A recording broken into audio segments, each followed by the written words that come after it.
This is Well Dressed Bones, session 33, titled The New Investigators Recap.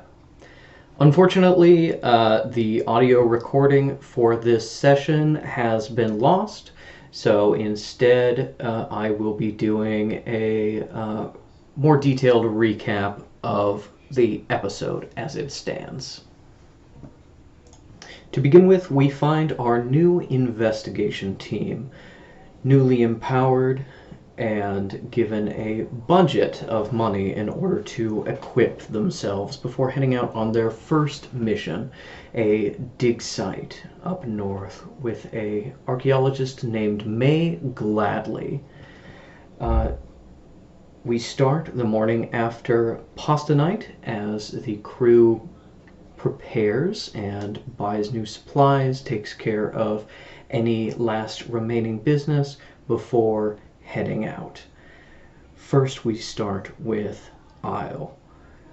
Isle has promised the security sides of the hotel that she would help patrol the woods in exchange for coffee and donuts. She decides to fulfill that promise today by sweeping the woods, going farther and deeper than the size typically patrol, and as such, finding a interesting little clearing at the edge of the woods, seemingly a hangout for the local teenagers. Finds some trash, beer cans, cut down and damaged trees, a little fire pit, and deciding to take matters into her own hands, Isle decides to hunt down one of these teenagers and teach them a lesson about littering. She transforms herself into a dog and sniffs until finding a trail that leads her out of the woods and to a local farmhouse where a teenage boy is doing what teenage boys do, arguing with his parents and sulking. Isle finds him, approaches from the outside as this dog, and appears lost at first. Boy taking sympathy on her, wanting to bring her inside, bring her closer. And then, with a natural 20 intimidation check, Isle Hind transforms from this dog into a half-dog woman, and screaming at this child, "Keep your shit out of the woods!" before running off and disappearing. This teenager pisses himself, passes out, hits his head, and will likely never litter in the woods again. Although, we'll see if he comes back. While Isle was traumatizing teenagers at the same time, Caliginus was dealing with some of her own issues. Jamal Tractate had brought her the first book that her sister Elysium had written, and Cal decided to spend the early part of the morning studying it, seeing what she could glean. She found some basic aspects of this religion that Elise had created, seemingly a mixture of kind of New Age spirituality and evangelical Christianity. The beliefs Elise is spouting at her new church seem to be some interesting ones. There are themes of self-actualization and visualization, strong themes of reincarnation and a continuance of life after death, as well as a life before birth, a seemingly theoretical, new agey place called the Found Wild, in which Elise and the other authors of the book, for with her high religion check, Cal has noticed that there are 3 different hands writing this book, likely as it went through different editions. But it seems to be this place where children's souls reside before being put in a body, before being born as a newborn. And it's interesting because while necromancers focus on this cycle of death, Elise seems to have chosen a heresy that focuses on the cycle of life and from death into life. At the end of the book, Cal finds a address for the First Church of the Bountiful Harvest, seemingly the church that Elise had founded, and an address in Omaha, Nebraska. A little bit later, Cal approached Goph in order to purchase some supplies for herself and the others. One of the things she purchased was a set of sending stones.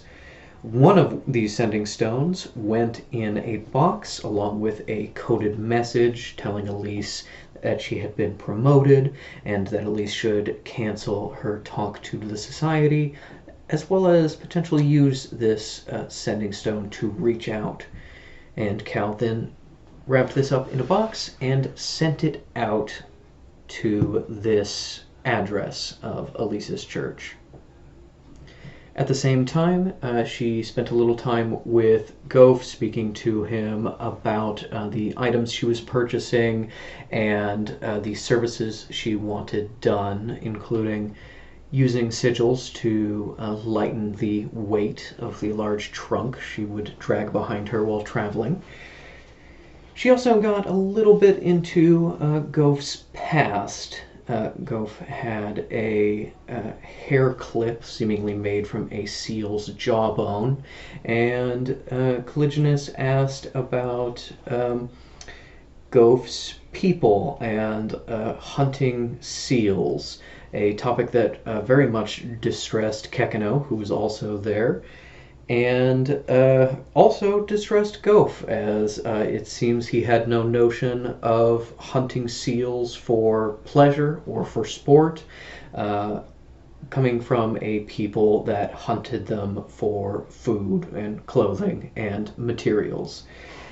And so Caligulus and Goph bonded over their shared distaste at animal suffering. Towards the end of this discussion, Caligulus showed Goph the sending locket that she had received from Tinnitus and used to converse with him. And Goph decided to fix it, as he was rather annoyed by how inefficiently designed it was and how poorly it operated.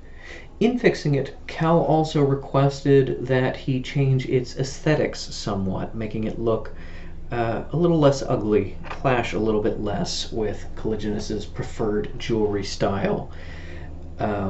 Goph did both of these things, reconfiguring the necklace such that it caused less of a magical drain on Tinnitus when used, and removed the limitations that required it to only be used a maximum of once every 24 hours. And he also changed the aesthetics of the locket from a soft gold to silver, and changed the shape somewhat, although in the process seems to have partially destroyed some of his lab. In exchange for this work, Goph asked Cal to repair his favorite shirt, which she did handily. Goph then immediately destroyed it again, and Cal fixed it once again. After Caligulus left to create and send her packages, Goph was approached by some of the others, Fish looking to purchase some new armor, Isle looking to purchase a new weapon and some new armor, as well as some explosives, and Metal looking to get some useful little bits and bobs, including sending stones that are actually for the party's use rather than being sent off to Elise. With the shopping finished and our crew outfitted as this new investigation team, they decided to spend a little bit of time working in the archive together and spending some time together. Fish decided to search for records of the person that Elder Longfisher had told them to seek out, a Mr. Kitsune Oshibere, but could not find records in the archive itself. It turned out that records about Kitsune would be in the Law and Order files that were maintained by the agents and investigators. Seems like Kitsune is perhaps a little bit of a criminal.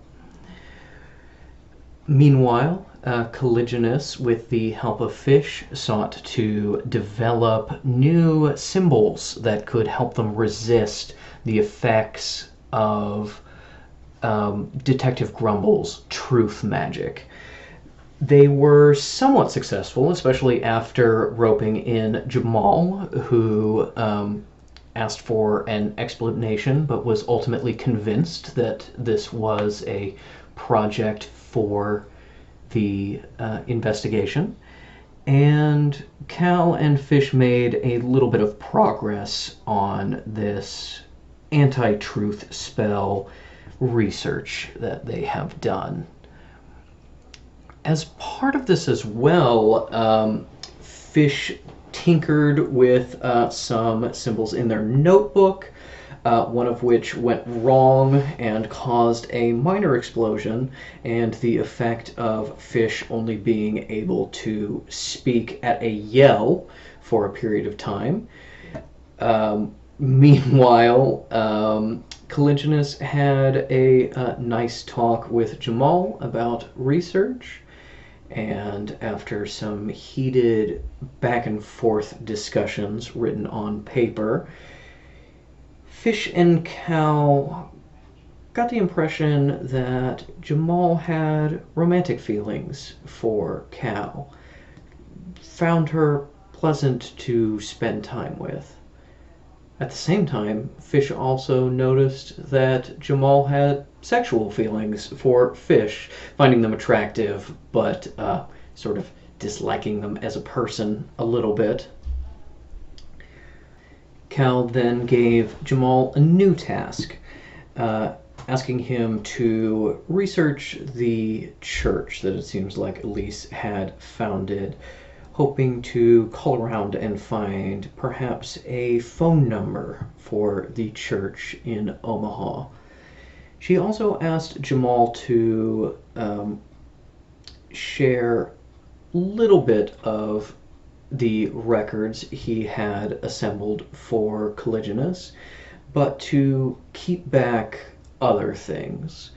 He agreed readily, reminding her that his job was to serve her interests, and it was up to her to decide what information went to the necromancers and what stayed private. Very important distinction to make when Cal is pursuing these other personal projects that the necromancers may not approve of. As all of this research and back and forth was happening, we also had Kekino playing with his sister Swifty by running up and down the shelves and successfully hiding from the archivists here as they knocked over books and played and spun. Isle and Metal also did research on their own personal projects. Metal looking for information about jackrabbits, hoping to discover the reason that her savior had this nickname and potentially uncover more about him. Unfortunately, she was unsuccessful, and Isle, researching animals, specifically mooses, was also did not find anything of particular importance.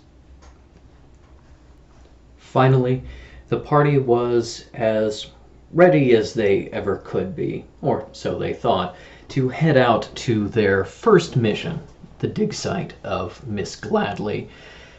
As they were leaving to meet with the teleporter that had been hired to transport them, they were once again reminded that the warning had come through that teleporters did not work in the vicinity of this dig site, and that the teleporter may not be able to actually get them there. But the teleporter was confident that that wasn't an issue, that Miss Gladly was wrong. Knowing that the teleporters are a little bit flaky, a little bit ineffectual, Grand Mage Ridgeback as well as Grand Mage Crown assembled some hiking and camping equipment, rations, bags, tents, and such, in order to ease the burden on Miss Gladly's dig site and give some insurance to the party should they find themselves in the woods rather than in an archaeological dig. And it turns out that was a fairly good idea. Outside the hotel, the party met with the rather rude and a bit superior teleporter, Trope Castle, who brought them where he thought the dig site was. Instead, he teleported them seemingly to the middle of nowhere, a forest in the very cold north of Saskatchewan. When he attempted to teleport them closer to the camp, unfortunately, things just kept happening, and he kept finding himself back near the party, or else equally far away. It seems that in some ways, the magic of the teleporter didn't work in this area, that he could not land, so to speak, anywhere too close to the dig site.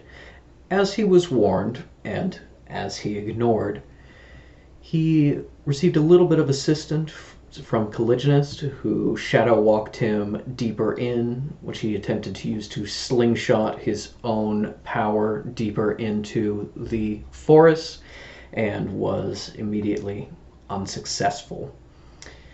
Seemingly giving up and out of options, Mr. Kessel said that since he, as a member of the Teleporters Guild, had failed to bring them to their destination, they were entitled to a 50% discount on their next teleportation before abandoning them in the woods.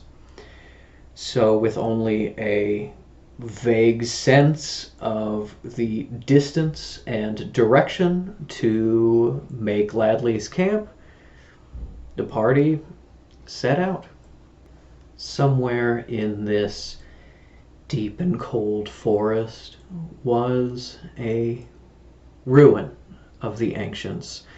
Their first mission, their first investigation as these new detectives for the sanctuary, and hopefully something that could help them in tracking the extremely dangerous Morditals Ampule.